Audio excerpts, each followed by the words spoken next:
Assalomu alaykum YouTube kanali muxlislari.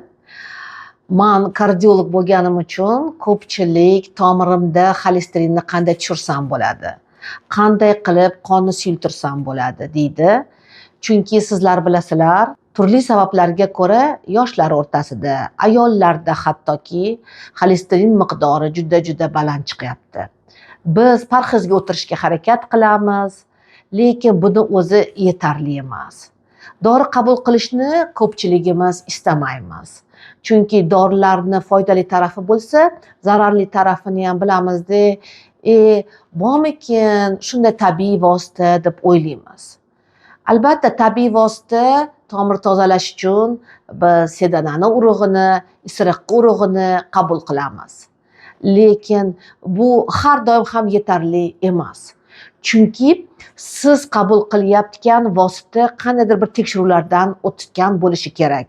Ilmiy asoslangan bo'lsagina uni effektini siz aniq ko'ra olasiz. Qanday tomirni tozalaymiz? Avvalambor bizni qon analizi topshirib ko'raylik, qay darajada qon tomirimizda yog' miqdori to'plangan. Buning uchun lipidogramma degan tekshiruv topshirasiz. Va qo'shimcha qilib koagulogramma degan tekshiruv bor. Koagulogrammada lipidogrammadan farqli ravishda bu yerda xolesterinlarni ko'rsak, koagulogrammada qon quyuq suyuqligini, ya'ni tromblar hosil bo'lyaptimi, yo'qmi, shuni ko'rishimiz mumkin. Va shunga qarab biz xolesterin tushiruvchi dorilarni yoki biologik faol moddalarni qabul qilishimiz mumkin. Qanday effektiv dorini doktor tavsiya etadi deyshadi menga. Men sizlarga black garlic degan biologik faol moddani tavsiya etaman.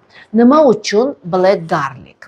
Qarang, buni bir nechta xususiyati bor. Bu qon tomirini tozalaydi xolesterinlardan, ya'ni jigarda yomon xolesterinni ishlab chiqarishini pasaytiradi va natijada qon suyuladi.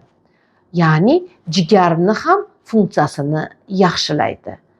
Endi sarimsoq piyoz ekstrakti bilasizlar, bu mikrob o'ldiruvchi xususiyatga ega.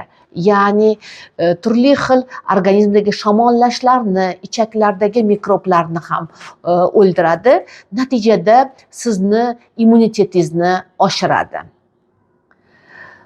Ko'pchilik biz aytamiz, sarimsoq piyozni o'zini yesamchi deyshadi. Yo'q, uni yeganingizda siz bilasiz, har doim ham siz ekstraktdagi katta dozada ko'p qabul qila olmaysiz va bilasiz, sarimsoq piyozni yeganingizda har xil og'zingizdan hidlar, oshqozoningizga ozgina og'ir botishi mumkin. Lekin bu black garlicda bunday narsa bo'lmaydi. Siz bitta kapsuladan ichasiz, 30-40 kun ichsangiz yetarli. Shundan keyin 10 kun, 15 kun dam olishingiz kerak.